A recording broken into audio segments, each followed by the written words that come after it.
Strategi ajaib Majen TNI Ioman Cantiasa bikin KKB bertekuk lutut. Semua bisa diubah. Ya. Apa yang diberikan oleh negara, jatah makan yang diberikan, kau makan, kau habiskan. Jelas ini? Siap, siap. Tidak ada satu butir nasi pun kau tinggalkan di piringmu. Itu uang rakyat. Sekali lagi, ya. Itu uang rakyat. Ya. Lewat pajak dan sebagainya. Langkah-langkah Kodam, biasa selaku Panglima Kodam Kodam Kaswari ini. Yang pertama, saya telah memerintahkan kepada Danpola Ops Korem 181 dari pertama untuk melakukan pengejaran terhadap pelaku. Ya. Saya sampaikan kalau dia berani buka meja, kita harus hancurkan meja. Ya. Saya sampaikan ini. Ya. Saya sudah perintahkan segera merawat, ya, juga untuk anggota kita yang dalam keadaan luka-luka, ya. Dan juga mengevakuasi yang gugur.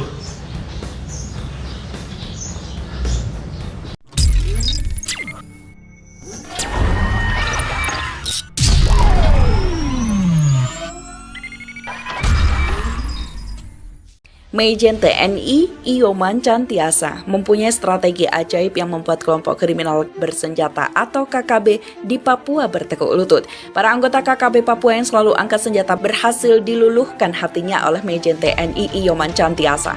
Menariknya, dalam menghadapi KKB Papua yang dikenal berwatak keras, Majen TNI Ioman Cantiasa malah mengedepankan cara-cara persuasif. Bahkan perwira tinggi TNI yang kini menjabat sebagai Pangdam 18 Kaswari itu menyebut KKB Papua pada dasarnya adalah saudara. Namun Majen TNI Ioman Cantiasa menegaskan pemerintah akan menumpas KKB Papua kalau mereka tetap keras kepala, tidak mau kembali ke NKRI. Perlu diketahui juga, Majen TNI Ioman Cantiasa ternyata punya pengalaman yang mumpuni menghadapi KKB Papua.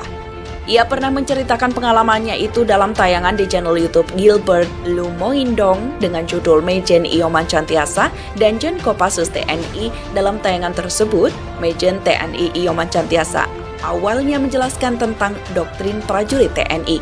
Menurut Ioman, prajurit TNI sesungguhnya hanyalah seorang manusia biasa yang juga punya perasaan. Kalau dilayani dengan baik, maka sudah pasti prajurit akan setia.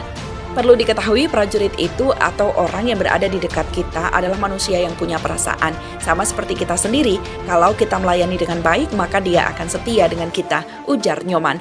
Keyakinan itu ternyata juga digunakan Nyoman untuk membujuk agar KKB Papua mau menyerah dan kembali ke NKRI. Dan itu terbukti efektif saat ia menjabat sebagai Danrem hingga Kasdam di Papua. Nyoman mengaku mampu meluluhkan hati sejumlah anggota KKB Papua untuk menyerah dan kembali ke NKRI. Saya mencontohkan kebetulan pernah bertugas di Papua. Mereka di sana sangat sederhana. Saya pernah jadi Danrem di sana. Saya pernah jadi Kasdam di sana. Ucap Nyoman melanjutkan, kita bisa luluhkan hati KKB Papua atau OPM untuk kembali ke pangkuan NKRI bukan dengan kekerasan, katanya. Nyoman yakin para anggota KKB Papua bisa berubah menjadi setia kepada NKRI jika dilakukan pendekatan. Nyoman membuktikannya dan berhasil meluluhkan hati anggota KKB Papua di 3 kecamatan yakni Sina, Tinggi Namut, dan Yapen. Saya buktikan di 3 kecamatan yakni di Sima, Tinggi Namun, dan Yapen. Itu bisa kita turunkan orang-orang yang angkat senjata tanpa kekerasan, ucap Nyoman. Nyoman juga memastikan prajurit TNI yang bertugas di Papua tidak pernah melakukan tekanan kepada masyarakat, karena prajurit TNI lahir dari rakyat dan bekerja untuk rakyat. Karena tentara itu berasal dari rakyat, semuanya untuk rakyat, kata Nyoman. Setelah KKB Papua resmi dinyatakan sebagai organisasi teroris, mantan Danjen Kopassus Majen TNI Ioman Cantiasa menunjukkan sikap tegas. Perwira tinggi TNI yang menjabat sebagai Pangdam 18 Kaswari itu membuka komunikasi dengan tokoh-tokoh di Papua. Majen TNI Ioman Cantiasa juga menyebut para KKB Papua itu sebenarnya adalah saudara, sehingga harus diajak untuk kembali ke NKRI melalui langkah-langkah persuasif. Melalui komunikasi tersebut, Majen TNI Ioman Cantiasa meminta para tokoh masyarakat di Papua Barat untuk mengajak anggota KKB Papua kembali ke NKRI. Sekarang bagaimana kita harus segera mengajak mereka dan melakukan langkah-langkah persuasif kepada mereka. Ini khususnya ditunjukkan untuk putra-putra daerah, karena kalau ajakan itu tidak dilakukan maka permasalahan tidak akan selesai, ujar Ioman Cantiasa. Namun demikian, kalau ada pihak-pihak atau kelompok yang berseberangan dengan kita yang masih tetap keras kepala batu, diajak baik-baik tidak mau dan tetap melawan, memberontak dan angkat senjata kepada negara dan pemerintah Republik Indonesia, maka terpaksa kita tegakkan hukum tuntas, tegasnya.